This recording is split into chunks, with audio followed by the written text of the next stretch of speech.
नमस्कार दोस्तों, स्वागत है आपका मास्टर जी अकेडमी के ऑनलाइन प्लेटफॉर्म पर। देखिए दोस्तों, आज हमारा मिसलेनियस जीके का एक और नया टॉपिक है। इससे पहले हम लोग अपना मिसलेनियस जीके के बहुत सारे टॉपिक आप लोगों के लिए दे चुके हैं। जैसे कि हम लोगों ने पढ़ा था खेलों के बारे में पढ़ा है, हम लोगों ने किसी भी खेल में यानी कौन सा पुरस्कार दिया जाता है ये हम पढ़ चुके हैं मिसलेनियस जीके में। और दोस्तों हम लोगों ने किया है international date, important national and international dates के बारे में। ठीक है, आज एक और हम आप लोगों के लिए टॉपिक लेके आए हैं इकाई का, यूनिट का।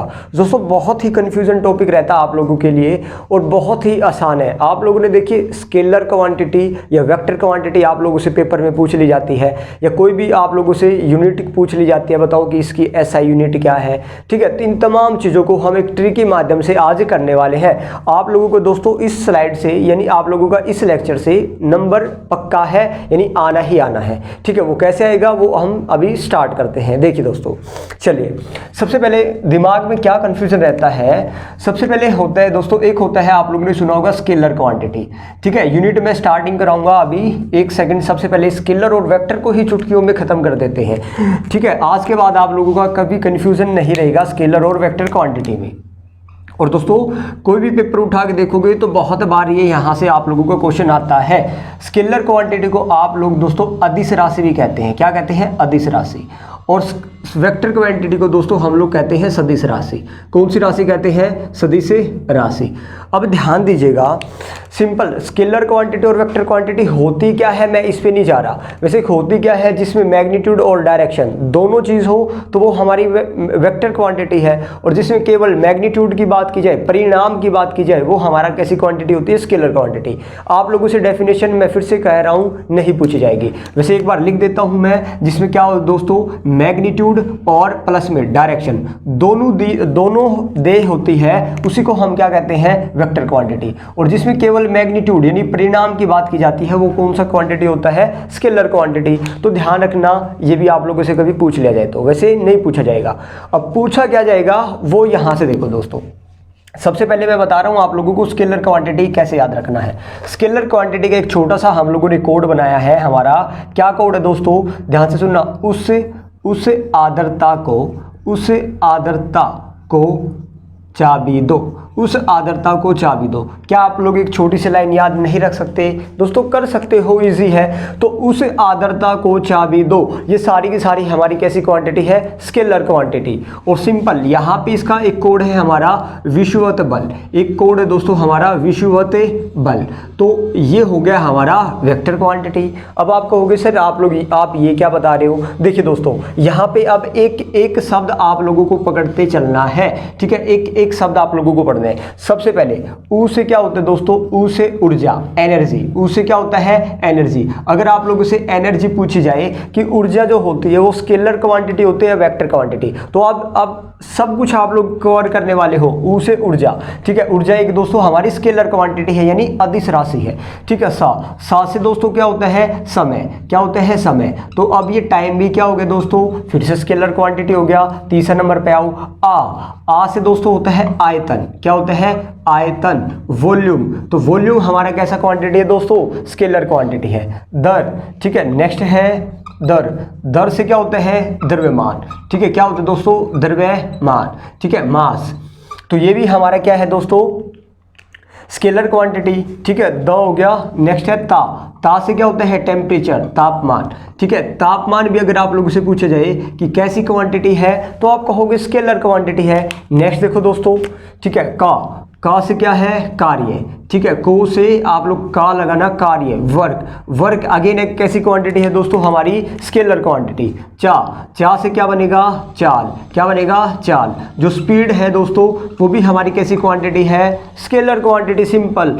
ब। ठीक है दोस्तों, बी है ना, ये बी से हमारा होता है विद्युत धारा। ठीक है, विद्युत धारा लिख लेना आप लोग। इलेक्ट्रिक करंट जिसे आप लोग कहते हो, इलेक्ट्रिक करंट। विद्युत धारा जो होती है दोस्तों वो हमारा क्या होता है? Scalar quantity. दा से क्या होता है? दाब, प्रेशर। दाब से क्या होगा? प्रेशर। तो दोस्तों आप लोगों ने चुटकियों में स्केलर क्वांटिटी सीख लिया और यही आप लोगों की पेपर में आती है। समझ आया? तो बस आप लोगों को एक दो बार पढ़ लेना है, इजी आप लोगों को याद हो जाएगा। Temperature, work, speed, electric current, pressure, energy, time, volume, mass, ये सारी की सारी हमारी कैसी क्वांटिटी है? Scalar quantity. ठीक है, चलिए अब बात करते हैं वेक्टर क्वांटिटी। वैसे तो इनके अलावा जो बच जाए वो वेक्टर क्वांटिटी। अगर फिर भी आप लोगों को देखना है तो हमने एक छोटा सा कोड बनाया, क्या बनाया है? विषुवते बल। ठीक है, विश्व से क्या होता है दोस्तों? विश्व से विस्थापन। ठीक है, विस्थापन जो होता है डिस्प्लेसमेंट, ये ठीक है, विस्थापन आप लोग लगा सकते हो डिस्प्लेसमेंट। डिस्प्लेसमेंट जो होता है वो हमारा एक वेक्टर क्वांटिटी है दोस्तों। ठीक है, विश्व हो गया। ठीक है, नेक्स्ट देखो, वह से क्या हो गया? ठीक है, वह से वेग।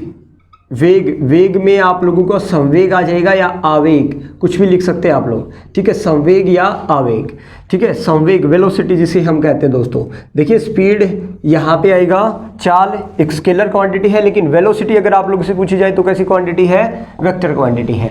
ठीक है, बल आप लोगों को दिखाई दे रहा है डायरेक्ट। फोर्स एक कैसी क्वांटिटी है हमारी दोस्तों? कैसी है? ठीक है, वेक्टर क्वांटिटी है। सॉरी, यहाँ पे हमारा एक त भी रह गया। देखो विश्व त रह गया, तो त से हमारा होता है त्वरण। क्या होता है? त्वरण, जिसको हम एक्सेलरेशन कहते हैं, एक्सेलरेशन। ठीक है, एक्सेलरेशन। अब ये होते क्या है उस पर मैं बाद में जाऊंगा, ये हमारा ट्रिक जीके है दोस्तों। ठीक है, हम लोगों को बस सीखना है किस प्रकार हम लोगों को स्केलर और वेक्टर क्वांटिटी में क्या करना है? डिफ्रेंशिएट करना है। तो मे भी आप लोग दोस्तों सीख चुके हैं कि स्केलर और वेक्टर क्वांटिटी क्या होती है। ठीक है, चलिए दोस्तों अब हम बात करेंगे। दोस्तों ये तो सीख गए आप लोग, एनर्जी, टाइम, वॉल्यूम वगैरह वगैरह वगैरह, ये हमारी स्केलर है, ये हमारी वेक्टर क्वांटिटी है।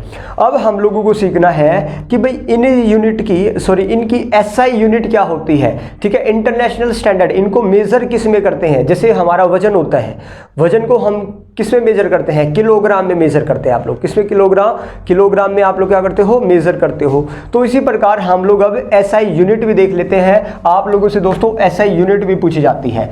ठीक है, चलिए अब मेजरमेंट किस प्रकार करते हैं? देखिए यूनिट क्या होता है दोस्तों? किसी भी चीज़ का हम लोगों को मेजरमेंट करना, किसी भी चीज़ को हम लोगों को मापना। ठीक है, वो कितना है, वो कितनी चीज़ है, तो उसी को हम क्या कहते हैं? SI unit. यानी मापने के तरीके अलग अलग प्रकार के होते हैं दोस्तों, वो हम लोग बाद में सीखेंगे। आप लोग देखो, एक होता है सीजीएस पत्ती, आप लोगों ने सुना होगा, एक होता है एमकेएस पत्ती, एक एफपीएस और एक आईएसआई। ठीक है, जिसको हम क्या कहते हैं? स्टैंडर्ड ऑफ इंटरनेशनल, यानी इंटरनेशनल स्टैंडर्ड यूनिट। ठीक है, उस पर मैं बाद में जाऊंगा। अभी के लिए ध्यान रखना, हमारे पास दोस्तों बहुत सारी चीजें हैं। जैसे आप लोग दिन प्रतिदिन पढ़ते हो कार्य, आप लोगों से पूछा जाएगा वर्क की एसआई यूनिट क्या है। ठीक है, कार्य हो गया। नेक्स्ट हो गया ऊर्जा की, आप लोगों से पूछी जा सकती है। ऊष्मा आप लोगों से पूछा जा सकता है, हीट जिसे कहते हैं दोस्तों। ठीक है, ऊष्मा क्या होता है? हीट। और ये क्या होता है? एनर्जी। क्या होता है दोस्तों? एनर्जी। अब इनकी एक एक करके हम लोग ऐसा यूनिट पढ़ने वाले हैं। ठीक है, आप लोगों से दोस्तों ऊष्मा के साथ क्या पूछा जा सकता है? आप लोगों से दूरी के बारे में पूछा जा सकता है, डिस्टेंस की ऐसा यूनिट बताओ। ठीक है, आप लोगों से दोस्तों फ्रीक्वेंसी के बारे में पूछा जा सकता है, फ्रीक्वेंसी की ऐसे यूनिट बताओ। आप लोगों से दूरी के बारे में तो हो गया, डिस्टेंस हो गया, फ्रीक्वेंसी हो गया दोस्तों। साउंड के बारे में पूछा जा सकता है। ठीक है, इलेक्ट्रिक करंट के बारे में पूछा जा सकता है। ठीक है, इलेक्ट्रिक करंट के बारे में। ठीक है, इलेक्ट्रिक करंट, और एक होता है दोस्तों इलेक्ट्रिक कॉलम्ब। ठीक है, इलेक्ट्रिक कॉलम्ब, और एक होता है इलेक्ट्रिक रेजिस्टेंस। ये तीनों की आप लोगों से क्या पूछ ली जा सकती है? एसआई यूनिट पूछी जा सकती है। तो हमारी बहुत सारी चीज़ें होती है, आप लोगों से दोस्तों ना इनकी एसआई यूनिट पूछी जाती है कि भाई इसकी एसआई यूनिट क्या होगी। चलिए अब हम एक एक करके कर लेते हैं, और भी बहुत सारी है, वो एक ट्रिक के माध्यम से अब हम कैसे करेंगे। देखिए सबसे पहले तीन देखो दोस्तों, कार्य। आप लोग ये बताओ, जब भी आप लोग बहुत ज़्यादा कार्य करते हो, वर्क करते हो, तो आप लोगों की जो दोस्तों ऊर्जा है, जो एनर्जी है, वो क्या हो जाती है? डाउन हो जाती है। आप लोगों की एनर्जी क्या हो जाती है? बिल्कुल डाउन हो जाती है। अब वापस एनर्जी लाने के लिए आप लोगों को दोस्तों क्या खाना पड़ेगा? काजू। क्या खाना पड़ेगा? काजू। बस यही हमारा एक छोटा सा ट्रिक था। अब आप लोग देखो दोस्तों, का से क्या बनेगा? कार्य। क्या बनेगा? कार्य। जू से क्या बनेगा? जूल। क्या बनेगा? जूल। ठीक है दोस्तों, ध्यान रखना, अगर आप लोगों से पूछा जाए कि कार्य की यानी वर्क की एसआई यूनिट क्या है, तो सिंपल हमारा क्या हो गया? जूल हो गया भाई।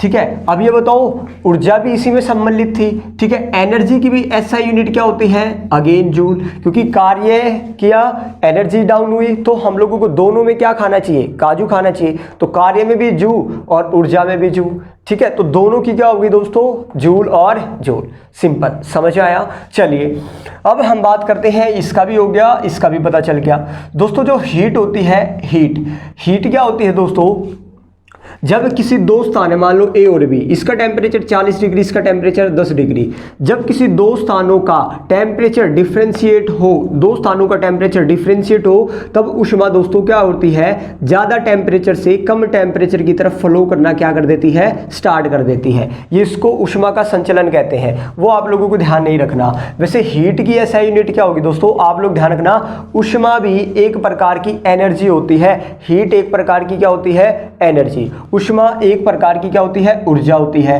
अभी अभी हमने पढ़ा तो ऊर्जा होती है, तो ऊर्जा की एसआई यूनिट क्या थी, जूल। तो दोस्तों हीट की भी एसआई यूनिट क्या होती है, जूल होती है, ठीक है। हीट की एसआई यूनिट क्या होती है, जूल।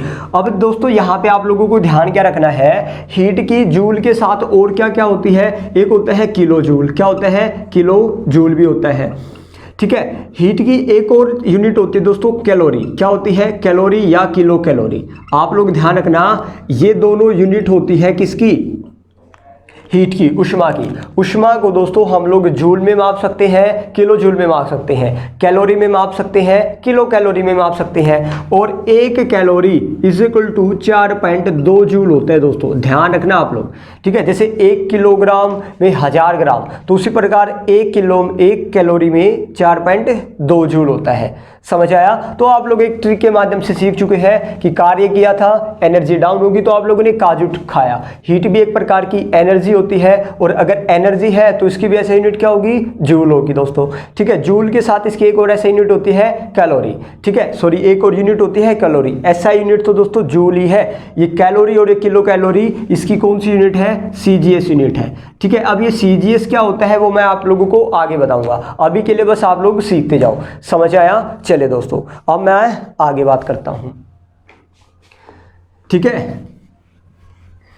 चलिए अब देखो दोस्तों, एक होता है हमारा, आप लोगों से पूछ ली जाती है पावर, ठीक है। पावर यानी जिसको हम कहते हैं शक्ति, ठीक है, शक्ति, या आप लोगों से पूछा जा सकता है प्रेशर, ठीक है, प्रेशर जिसको हम कहते हैं दाब। इनकी भी ऐसा यूनिट क्या है, ये हम लोग 3 कर चुके हैं, ठीक है। यहाँ पे लिखा हुआ मैंने, नहीं भाई 7 हो गया, 8वां और 9वां ये भी लिख सकते हैं आप लोग, ठीक है। बहुत सारी ऐसा यूनिट करने वाले हैं हम। पावर की ऐसा यूनिट क्या होती है, देखो दोस्तों, पावर का मतलब शक्ति, शक्ति से मतलब शक्तिमान। अब आप लोग ये बताओ कि शक्तिमान आप लोगों ने सभी ने देखा होगा, शक्तिमान सभी बुरे लोगों की क्या लगाता था दोस्तों, वाट लगाता था, क्या लगाता था, वाट। तो वाट जो है किसकी एसआई यूनिट है दोस्तों, पावर की। ध्यान रखना, पावर की एसआई यूनिट क्या है, वाट है। और कैसे याद किया हम लोगों ने, शक्तिमान से। शक्तिमान बुरे लोगों की क्या लगाता है, वाट लगाता है। और दोस्तों ध्यान रखना, जब हम लोगों को ना मशीनों की पावर मापनी हो, किसकी, ये तो कुछ थोड़ा सा पावर हो उसकी मेजरमेंट करना हो तो वाट में। अगर हम लोगों को दोस्तों क्या करना हो, मशीनों की पावर मापनी हो तो हम किस में मापते हैं, हॉर्स पावर में, ठीक है। किस में मापते हैं, हॉर्स पावर, यानी अश्व शक्ति जिसे कहते हैं हम लोग। अगर हम लोगों को मशीनों की शक्ति मापनी हो तो उसको हॉर्स पावर में मापते हैं, और एक horse power is equal to 746 watt के बराबर होता है दोस्तों, 746 वाट, ठीक है। आप लोग ये ध्यान रख सकते हैं, ठीक है। तो एक हॉर्स पावर बराबर 746 वाट, और ये आप लोग ध्यान रखना, पावर की ऐसा यूनिट वाट, ठीक है। चलिए नेक्स्ट दोस्तों, हम लोगों ने लिखा है प्रेशर। क्या लिखा है, प्रेशर। प्रेशर का मतलब क्या होता है, दाब।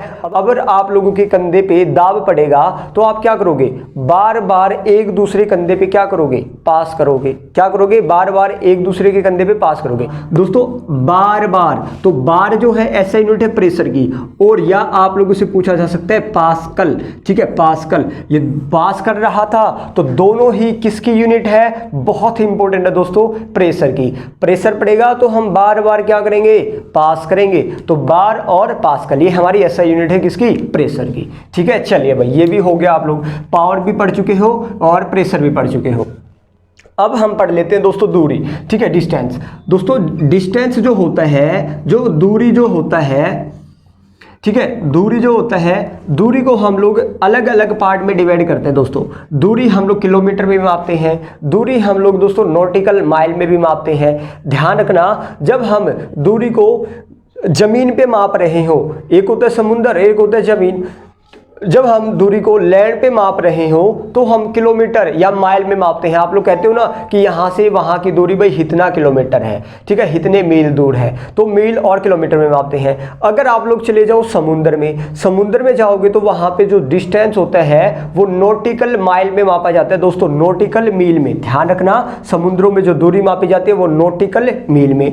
लेकिन अब हम लोगों को पढ़ना है डिस्टेंस की, जो दोस्तों एक होता है लाइट ईयर, आप लोगों ने पढ़ा होगा लाइट ईयर, ठीक है, लाइट ईयर। एक होता है एस्ट्रोनॉमिकल यूनिट, क्या होता है, एस्ट्रोनॉमिकल यूनिट,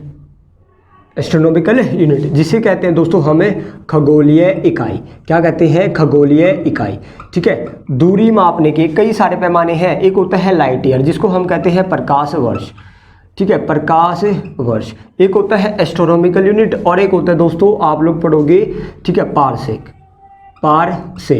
ये दोस्तों पास्कल नहीं है, पारसेक है, कभी कंफ्यूज हो जाओ, ठीक है। दूरी मापने के कई सारे पैमाने हैं, जमीन पे है क्या कहते हैं, समुद्र में है जब क्या होगा, लाइट ईयर किसे कहते हैं, एस्ट्रोनॉमिकल यूनिट किसे कहते हैं, पारसेक किसे कहते हैं, ये तमाम चीज़ें आप लोगों को जाननी है। सबसे पहले ध्यान रखना दोस्तों, बहुत लंबी दूरी जो होती है ना, यानी दूरी मापने की जो सबसे बड़ी इकाई है वो हमारी पारसेक होती है। यानी जब बहुत लंबा डिस्टेंस हम लोगों को मेजर करना है तो वो किससे मेजर करते हैं, पारसेक। तो ध्यान रखना, दूरी मापने की, मेजर करने की, डिस्टेंस मेजर करने की जो सबसे बड़ी यूनिट होती है, सबसे बड़ी इकाई क्या होती है, पारसेक, ठीक है। ये अब शब्द एक बार आप लोग ध्यान रखोगे।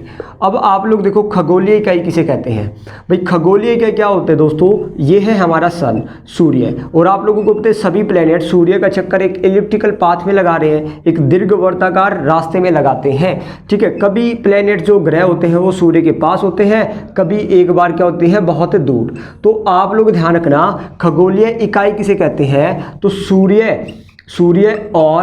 सूर्य और पृथ्वी, या पृथ्वी की जगह आप लोग ग्रह भी लिख सकते हैं, कोई भी प्लेनेट हुआ दोस्तों, कोई भी प्लेनेट, सूर्य और ग्रहों के बीच की औसत जो दूरी होती है उसको हम खगोलीय इकाई कहते हैं दोस्तों। एक बार नहीं बहुत बार क्वेश्चन आ चुका है कि खगोलीय एस्ट्रोनॉमिकल यूनिट क्या होती है, तो आप लोग ध्यान रखना, सूर्य और ग्रहों के बीच की औसत दूरी को क्या कहते हैं, हम लोग खगोलीय इकाई कहते हैं, ठीक है। अब लाइट ईयर क्या होता है, प्रकाश वर्ष। तो ध्यान रखना दोस्तों कि लाइट द्वारा, किसके द्वारा, लाइट द्वारा वैक्यूम में क्या होता है, निर्वात, यानी जहाँ ना हवा हो दोस्तों, हवा नहीं होती जहाँ पे, लाइट द्वारा वैक्यूम में एक वर्ष में तय की गई दूरी को हम क्या कहते हैं दोस्तों, लाइट ईयर कहते हैं, ठीक है। लाइट द्वारा एक साल में तय की गई दूरी। अब ध्यान रखना दोस्तों, जो लाइट है ना वो 3 लाख किलोमीटर पर सेकंड की स्पीड से चलती है, देखो कितना लिखा है। और साउंड जो होती है ध्यान रखना 332 मीटर पर सेकंड, यानी जो हम लोग बोल रहे हैं वो साउंड है, तो एक सेकंड में वो उसने कितना डिस्टेंस ट्रेवल किया, 332 मीटर है ये। लेकिन अगर जो हम टॉर्च जलाते हैं तो लाइट जो होती है वो एक सेकंड में वो कितना डिस्टेंस ट्रेवल करती है, 3 लाख किलोमीटर पर सेकंड, ठीक है, एक सेकंड। और अब ये देख लो, इसको एक साल तक अगर हम लोग चलाए रखें तो इतनी जो दूरी हो जाएगी उसको क्या कहते हैं, लाइट ईयर कहते हैं। और एक parsec is equal to 3.26 light year होता है दोस्तों, यानी इसका भी 3 गुना कर दो तब एक पारसेक होता है। तो दूरी मापने की सबसे बड़ी इकाई क्या होती है, पारसेक। तो मैं भी आप लोग समझ चुके हैं डिस्टेंस मेजर करने की अलग अलग हमारी यूनिट होती है, ठीक है, एस्ट्रोनॉमिकल यूनिट, लाइट ईयर और पारसेक। तो दूरी मापने की सबसे बड़ी इकाई पारसेक, ठीक है। चलिए हम लोगों ने दोस्तों प्रेशर पढ़ लिया, पावर पढ़ लिया, ठीक है, लाइट ईयर हो गया है हमारा, डिस्टेंस हो गया है, ठीक है। अब चलिए हम लोग बात करते हैं साउंड की या फोर्स की, ठीक है, फोर्स। अब आप लोग देखो, आप लोगों ने फोर्स जरूर सुना होगा दोस्तों, बल, ठीक है, फोर्स जो होता है बल। फोर्स की एसआई यूनिट, फोर्स की एसआई यूनिट क्या होती है दोस्तों? फोर्स की एसआई यूनिट होती है न्यूटन। क्या होती है? न्यूटन। क्योंकि न्यूटन ने डिस्कवर किया था बल को, तो फोर्स की एसआई यूनिट क्या? बल। एक क्वेश्चन और आता है, फोर्स की सीजीएस यूनिट क्या होती है? दोस्तों सीजीएस यूनिट क्या होती है, एसआई यूनिट क्या होती है, मैं आगे बताऊंगा अभी आप लोगों को। ठीक है, सीजीएस यूनिट में अगर आप लोगों से पूछा जाए फोर्स की सीजीएस यूनिट क्या होती है, तो वो होती है डाइन। क्या होती है? डाइन। ये बार बार पेपर में पूछा जाता था दोस्तों। ठीक है, ये तो सभी को पता है, फोर्स न्यूटन में मापते हैं, लेकिन सीजीएस यूनिट क्या है फोर्स की? डाइन है। ये आप लोगों को ध्यान रखना है। ठीक है, चलिए भाई, ये आप लोगों का हो गया फोर्स। अब फ्रीक्वेंसी आ गया दोस्तों। फ्रीक्वेंसी की एसआई यूनिट क्या होती है? ये जो है फ्रीक्वेंसी, जिसको हम क्या कहते हैं? आवर्त। क्या कहते हैं? आवर्त। फ्रीक्वेंसी की एसआई यूनिट क्या होती है दोस्तों? फ्रीक्वेंसी की ये है हमारी फ्रीक्वेंसी आवर्त। इसकी एसआई यूनिट होती है हर्ट्ज। क्या होती है? हर्ट्ज। ये भी ध्यान रखना। ठीक है, जब आप लोग फ्री होते हो तो सबको हट जा बोलते हो, भाई हट जा, अब मैं फ्री हूँ, तो फ्री हट, तो फ्रीक्वेंसी हर्ट्ज। तो ध्यान रखना, फ्रीक्वेंसी की ऐसे यूनिट क्या होती है? हर्ट्ज होती है। ठीक है, चलिए आप लोग समझ चुके हैं, आप लोग लिखते जाना इनको सभी को जो मैं आप लोगों को बता रहा हूँ। ठीक है, चलिए ये हो गया, फ्रीक्वेंसी भी बता दिया मैंने, फोर्स भी बता दिया। अब साउंड की ऐसा यूनिट देख लेते हैं दोस्तों। साउंड जो ध्वनि होती है उसकी स्पीड तो मैंने आप लोगों को बता दी, 332 मीटर पर सेकेंड हवा में। ठीक है, साउंड की ऐसा यूनिट क्या होती है दोस्तों? डेसिबल। साउंड को हम लोग डेसिबल में मापते हैं, जिसको डीबी भी कहते हैं। और एक होता है दोस्तों लेंस, पावर ऑफ लेंस। ठीक है, पावर ऑफ लेंस को किस में मेजर करते हैं? डायोप्टर में। ठीक है, किस में मेजर करते हैं? डायोप्टर में। ये दोनों क्वेश्चन आप लोगों से बार बार पूछे जा सकते हैं। पहले मैं ध्वनि से रिलेटेड बता दूं, ध्वनि की एसआई यूनिट क्या होती है? डेसिबल। ठीक है, क्या होती है? डेसिबल। दोस्तों आप लोगों को लिए ना, अगर 45 dB की साउंड हो, 45 डेसिबल की साउंड हो, तो वो हम लोगों को अच्छे से सुनाई देती है। लेकिन जो ही आप लोगों की 45 से अबव हो जाती है, 85 से अबव हो जाती है, तो वो हम लोगों को बहरा भी कर सकती है। ठीक है, वो प्रकार की साउंड। चलिए 45 डेसिबल एक ठीक मात्रक है हमारा साउंड अच्छी सुनने का। पावर ऑफ लेंस, आप लोगों की जो आंखें होती है, जो उसकी पावर होती है, पावर ऑफ लेंस, उसकी जो यूनिट होती है वो किस में मेजर करते हैं? डायोप्टर में। बहुत बार क्वेश्चन पूछा जा चुका है ये भी। ठीक है, आप लोग ध्यान रखना दोस्तों। एक होता है, आप लोगों ने सुना होगा ओजोन लेयर। ठीक है, हमारी पृथ्वी के चारों ओर ओजोन परत पाई जाती है। ओजोन लेयर जो होती है वो किस मंडल में पाई जाती है? आप लोगों ने क्षोभमंडल, समताप मंडल, आयन मंडल, इस प्रकार के मंडल सुने होंगे। नेक्स्ट ये, इसके बाद ओजोन जो परत होती है वो दोस्तों हमारी किस परत में पाई जाती है? ध्यान रखना, स्ट्रेटोस्फीयर में। यानी ये कौन सा मंडल हो गया भाई? समताप मंडल में पाई जाती है। ओजोन परत कहाँ पे पाई जाती है? समताप मंडल में। ओजोन परत की मोटाई को, ओजोन परत की मोटाई को किस में मापा जाता है दोस्तों? डॉबसन में। ठीक है, ओजोन परत की जो मोटाई मापी जाती है वो किस में मापी जाती है? डॉबसन में। ध्यान रखना, कई बार पेपर में आ जाता है। ओजोन दिवस कब बनाया जाता है, ये आप लोगों को कमेंट करके बताना है। हम लोग पहले भी पढ़ चुके हैं दोस्तों, समझ आया? ये ऐसा यूनिट आप लोगों को अच्छे से याद कर लेनी है। ठीक है, हमने फ्रीक्वेंसी पढ़ लिया दोस्तों, साउंड भी पढ़ लिया। अब इनकी बात करते हैं नीचे वालों की। देखिए एक होता है दोस्तों हमारा इलेक्ट्रिक करंट। इलेक्ट्रिक करंट यहाँ पे लिख देता हूँ, इलेक्ट्रिक करंट, विद्युत धारा जिसको कहते हैं दोस्तों, विद्युत धारा। इलेक्ट्रिक करंट की एसआई यूनिट दोस्तों एम्पियर होती है। बहुत इंपॉर्टेंट है, ध्यान रखना। इलेक्ट्रिक करंट की एसआई यूनिट यानी विद्युत धारा जो प्रवाहित होती है, आप लोग कहीं से इलेक्ट्रिक जो पास होती है उसको हम किससे मेजर करते हैं? एम्पियर में। ठीक है, करंट जिसको लगता है उसको अपनी मम्मी याद आती है, अम्मी। ठीक है, एम्पियर, जब उसको क्या लगेगा? करंट लगेगा, तो उससे ध्यान रख सकते हैं आप लोग। ठीक है, इलेक्ट्रिक दोस्तों क्या हो गया? नेक्स्ट हो गया इलेक्ट्रिक रेजिस्टेंस। Electric resistance. एक होता है इलेक्ट्रिक चार्ज। इलेक्ट्रिक चार्ज दोस्तों, इलेक्ट्रिक जो चार्ज होता है ना, इलेक्ट्रिक चार्ज, अब ध्यान रखना, बिजली का जो चार्ज है ना, एक कोलंबो सिटी है श्रीलंका में, कोलंबो, तो वहां पे ज्यादा लिया जाता है। तो इलेक्ट्रिक चार्ज की ऐसी यूनिट क्या होती है? कलम। ठीक है, कॉलम। आप लोग ध्यान रख सकते हो क्या होती है, कलम। तो यहाँ पे इलेक्ट्रिक कलम लिखा था, इसकी जगह आप लोग चार्ज कर लेना। इलेक्ट्रिक चार्ज की SI यूनिट क्या होती है, कलम। तो ध्यान कैसे रखा कि कोलंबो में चार्ज बहुत ज़्यादा लिया जाता है। ये कैसे ध्यान रखा, अम्मी याद आएगी जब आप लोगों को करंट लगेगा। इलेक्ट्रिक रेजिस्टेंस, जिसको हम कहते हैं विद्युत प्रतिरोध। विद्युत प्रतिरोध, प्रतिरोध का मतलब क्या होता है, रुकावट। और ध्यान रखना ओम इसकी SI यूनिट होती है दोस्तों, सिग्नेचर ये होता है साइन ओम का। ठीक है, अब आप ओम करते हो तो आप लोग एक रेजिस्टेंस लगाते हो अपनी सांस पे। किस पे, सांस पे। क्या बोलते हो, जब ओम। ठीक है, जब इलेक्ट्रिक रेजिस्टेंस होगा तो उसकी SI यूनिट क्या होगी, ओम। ठीक है, ठीक है दोस्तों, तो ये आप लोगों को पता चल गया इलेक्ट्रिक से रिलेटेड SI यूनिट्स। ठीक है, चलिए अब हम पढ़ते दोस्तों, एक होता है हमारा ल्यूमिनस फ्लक्स। क्या होता है, एक होता है दोस्तों ल्यूमिनस फ्लक्स। पहले जान लो, ल्यूमिनस फ्लक्स की SI यूनिट होती है ल्यूमेन। क्या होती है, ल्यूमेन। अब ये होता क्या है वो मैं आप लोगों को समझाता हूँ। एक होता है दोस्तों ल्यूमिनस इंटेंसिटी, बहुत इंपॉर्टेंट है ल्यूमिनस इंटेंसिटी, ज्योति तीव्रता, जिसको हम क्या कहते हैं, ज्योति तीव्रता। ल्यूमिनस इंटेंसिटी की SI यूनिट होती है कैंडला। क्या होती है, कैंडला।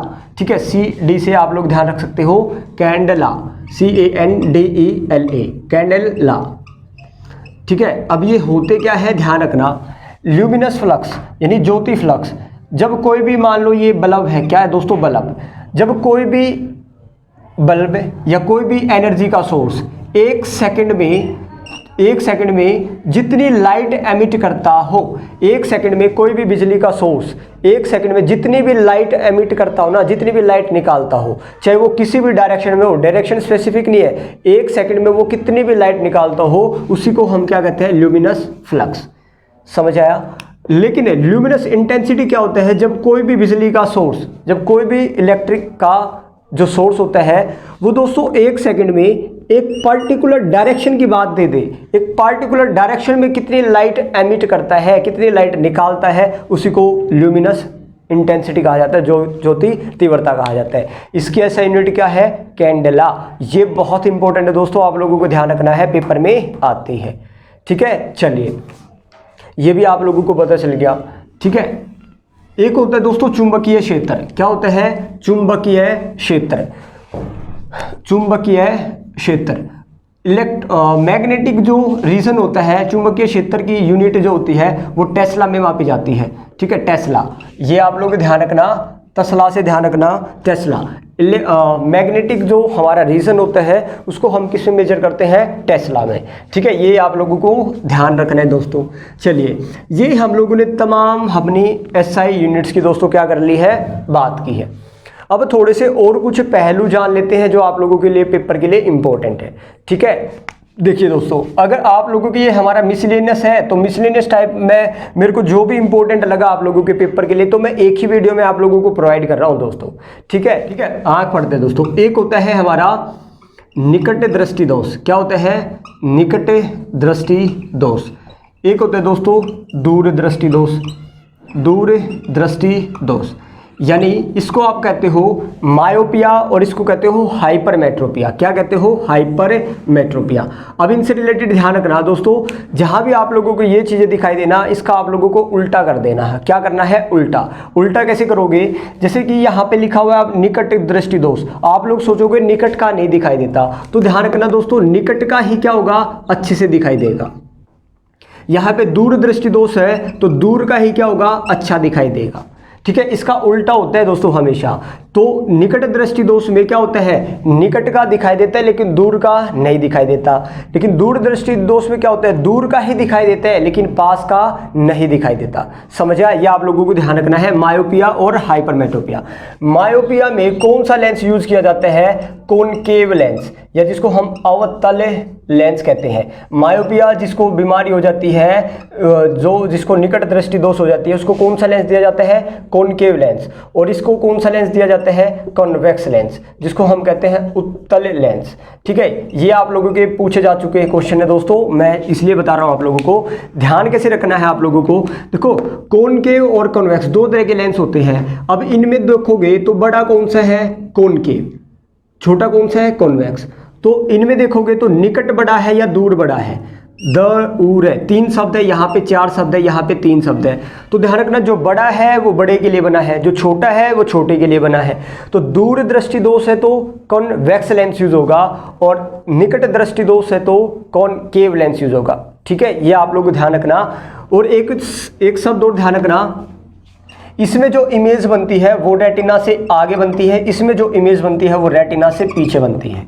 ठीक है, सिंपल। वैसे हमारा अलग से टॉपिक आएगा, वहाँ पे मैं ये सारी चीज़ें आप लोगों को दोबारा भी बताने वाला हूँ, लेकिन एक वीडियो में मैंने बताया ना, वो चीज़ें कवर करा रहा हूँ जो आप लोगों के लिए जानना बहुत ही ज़रूरी है।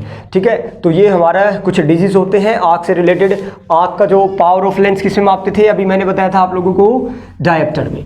ठीक है, डायप्टर में मापते हैं। चलिए दोस्तों, एक होता है, आप लोगों ने सुना होगा, न्यूक्लियर फिजन। एक होता है न्यूक्लियर फिजन, एक होता है न्यूक्लियर फ्यूजन। ठीक है, जिसको हम कहते हैं दोस्तों नाभिकीय संलयन, और एक होता है नाभिकीय विखंडन। अब देखो यहाँ पे खंडन हो रहे हैं कुछ, ठीक है, विखंडन की बात हो रही है। ध्यान रखना, जब कोई एटम 2 पार्ट में टूट जाता है, 2 नहीं, कोई भी पार्ट में जब कोई एटम टूटता है तो उसको विखंडन कहते हैं। और जब बहुत सारे एटम्स मिलकर एक नया परमाणु बनाते हैं, अब ये परमाणु क्या होते हैं बाद में बात करेंगे, पहले विखंडन और संलयन की बात कर रहे हैं, ध्यान से बस यही देखना है। जब आप लोगों के 2 परमाणु मिलकर एक परमाणु का निर्माण करते हैं तो उसको नाभिकीय संलयन कहते हैं, न्यूक्लियर फ्यूजन कहते हैं। लेकिन जब एक एटम टूट के 2 पार्ट में या कई पार्ट में डिवाइड हो जाते हैं उसको क्या कहते हैं, न्यूक्लियर फ्यूजन, क्योंकि विखंडन हो रहा है तो विखंडन का मतलब टूटना। तो न्यूक्लियर फ्यूजन कहाँ पे यूज होता है, न्यूक्लियर फ्यूजन कहाँ पे यूज होता है, ध्यान रखना, सूर्य में जो सन होता है वो किस पे काम करता है, सूर्य न्यूक्लियर फ्यूजन पे वर्क करता है। सूर्य में नाभिकीय संलयन होता है। ठीक है, लगातार उनके 2 हाइड्रोजन के परमाणु वहाँ पे एक हीलियम का परमाणु बनाते हैं सूर्य में। और एक होता है दोस्तों हाइड्रोजन बॉम्ब। जो हाइड्रोजन बॉम्ब होता है वो भी किस पे वर्क करता है, न्यूक्लियर फ्यूजन पे। और न्यूक्लियर फ्यूजन जो होता है उसका उदाहरण क्या हो गया, एटम बम। ठीक है, परमाणु बम जो हिरोशिमा और नागासाकी पे पड़ा था वो न्यूक्लियर फ्यूजन का था या फ्यूजन का प्रोसेस, तो आप लोग ध्यान रखोगे न्यूक्लियर फ्यूजन का प्रोसेस था। ठीक है, चलिए ये आप लोग ध्यान रखना। और क्या बातें होती है, आप लोगों ने दोस्तों इलेक्ट्रॉन, प्रोटॉन और न्यूट्रॉन सुना होगा। ठीक है, एक शब्द होता है हमारा, एक कोड ध्यान रखना, ईंट पर नाचे। ये क्या है, ई से इलेक्ट्रॉन, पी से प्रोटॉन, एन से न्यूट्रॉन। ठीक है, एक होता है इलेक्ट्रॉन, आप लोगों ने सुना होगा, प्रोटॉन और न्यूट्रॉन। इलेक्ट्रॉन पे चार्ज कैसा, नेगेटिव, प्रोटॉन पे पॉजिटिव, इस पे कोई चार्ज नहीं, नो चार्ज। इलेक्ट्रॉन की खोज किसने की, ट से थॉमसन है दोस्तों, तो टॉमसन से आप लोग ध्यान रख सकते हैं। इलेक्ट्रॉन की खोज किसने की, टॉमसन ने। पी से क्या आ गया, प्रोटॉन की खोज किसने की, रदरफोर्ड ने। ठीक है, इसी प्रकार न्यूट्रॉन की खोज किसने की, जेम्स चैडविक, तो आप लोग लिखोगे चैडविक ने। ठीक है, किसने, चैडविक ने। तो इस प्रकार आप लोगों को इलेक्ट्रॉन, प्रोटॉन और न्यूट्रॉन के भी याद हो गए किनके खोजकर्ता कौन थे। ठीक है, चलिए दोस्तों अब हमें आगे बात करते हैं। एक होता है हमारा प्राथमिक रंग, प्राइमरी कलर्स। ये आप लोगों से बहुत बार पूछा जाता है दोस्तों, प्राइमरी कलर्स कौन से होते हैं, RBC। ठीक है, और एक होता है सेकेंडरी कलर्स कौन से होते हैं, प्राथमिक रंग कौन से होते हैं, ये आप लोगों से पूछे जाते हैं दोस्तों। और द्वितीयक रंग, सेकेंडरी रंग। ठीक है, प्राथमिक कलर्स RBG, लेकिन आप लोगों से पूछा जाए घरेलू प्राथमिक कलर कौन से होते हैं, RBY, यानी रेड, लाल, ब्लू, नीला, ग्रीन, ये तो होते हैं प्राथमिक कलर। अगर पूछा जाए डोमेस्टिक प्राथमिक कलर तो ग्रीन की जगह वाई आ जाता है, येलो यानी पीला, लाल, नीला और पीला। ठीक है, लेकिन सेकेंडरी कलर की अगर आप लोगों से पूछा जाए दोस्तों, पीला, पीकॉक कलर और मेजेंटा। ठीक है, मेजेंटा या मेजेंडा, आप लोग ध्यान रखना, ये हमारे सेकेंडरी कलर्स होते हैं, ये हमारे प्राइमरी कलर्स होते हैं। ये भी आप लोगों से डायरेक्ट क्वेश्चन में पूछे जाने वाले हैं। ठीक है, चलिए नेक्स्ट, लास्ट आज के लिए हमारा और क्या पॉइंट सीखना है आप लोगों को दोस्तों। एक होता है हमारा, आप लोगों ने सुना होगा, जो सूर्य से आने वाली रेज होती है, सूर्य, ये है हमारा सूर्य, सन, ये होता है हमारी अर्थ। क्या है, अर्थ। सूर्य से जो रेज आती है पृथ्वी पर दोस्तों वो 7 प्रकार की किरणें आती है, 7 टाइप्स की रेज। कितने प्रकार की रेज आती है, 7 प्रकार की किरणें। अब वो कौन कौन सी किरणें होती है, ध्यान रखना, सीक्वेंस से ध्यान रखना आप लोगों को। एक होती है दोस्तों गामा रेज। कौन सी रेज होती है, गामा रेज, जिसको गामा किरण कहते हैं। ठीक है, इन किरणों का नाम है, बस आप लोग ध्यान रखो। एक होती है एक्स रेज, एक्स किरण। एक होती है यूवी रेज, जिसको हम पराबैंगनी किरणें कहते हैं, पराबैंगनी किरणें। एक होती है विजिबल रेज, दृश्य किरणें। हिंदी में लिखते जाना दोस्तों, दृश्य किरणें, इसको पराबैंगनी किरणें। ठीक है, इसको एक्स रेज को एक्स रेज ही कहेंगे। अब जो विजिबल रेज होती है दोस्तों, इसके अंदर भी हम लोग किसको शामिल करते हैं, विबग्योर को। किसको, VIBGYOR, विबग्योर को शामिल करते हैं। एक होता है दोस्तों हमारा इंफ्रारेड रेज, इंफ्रारेड रेज, अवरक्त किरणें जिसको कहते हैं, अवरक्त किरणें। ठीक है, एक होता है दोस्तों हमारा हीट रेज, एक होता है radio waves, radio waves, radio तरंगे। तो हमारी ये 7 प्रकार की किरणें आती है कहाँ से, सूर्य से। अब यहाँ से आप लोगों को ध्यान क्या रखना है दोस्तों, ये जो किरण है ये हमारी, देखो आप लोगों ने तरंग देखी हो ना, वेव्स। एक होती है ये वेव्स मान लो, और एक वेव्स बनाई मैंने ये। अब आप लोग ये बताओ, ये यहाँ से लेके यहाँ तक एक ये दूरी है, और एक यहाँ से लेके एक यहाँ तक ये दूरी है। कम डिस्टेंस किस में है, इसमें। ज़्यादा डिस्टेंस किस में है, इसमें। तो ये तो होगी दोस्तों लॉन्ग वेव्स वाली किरण, दीर्घ तरंगे। ये होगी लघु तरंगे, शॉर्ट वेव्स वाली तरंगे। ठीक है, अगर आप लोगों से पूछा जाए कि ये जो 7 प्रकार की किरणें हैं, इनमें से लघु तरंगे कौन सी है और दीर्घ तरंगे कौन सी है, तो ध्यान रखना दोस्तों, ये ऊपर है हमारी शॉर्ट वेव्स। क्या है, शॉर्ट वेव्स। लघु तरंगे वाली किरणें कौन सी है, गामा रेज।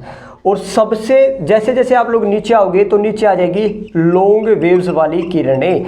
नीचे है दीर्घ तरंगे। कैसी है, दीर्घ तरंगे। अब आप लोग बताओ कि गामा किरणें हैं सबसे छोटी किरणें, ठीक है, गामा रेज है सबसे छोटी तरंगे कौन सी है। अगर इनमें से आप लोगों को ऑप्शन में दे दिया जाए और पूछ लिया जाए सबसे लघु तरंगों वाली कौन सी किरण है या दीर्घ तरंगों वाली कौन सी किरण है, तो इस प्रकार अगर आप लोग आओगे तो इजीली आप लोग बता देना कि रेड जो है वो लॉन्ग रेडियो वेव्स वाली किरण है। ठीक है, लघु दीर्घ तरंगे वाली किरणें हैं।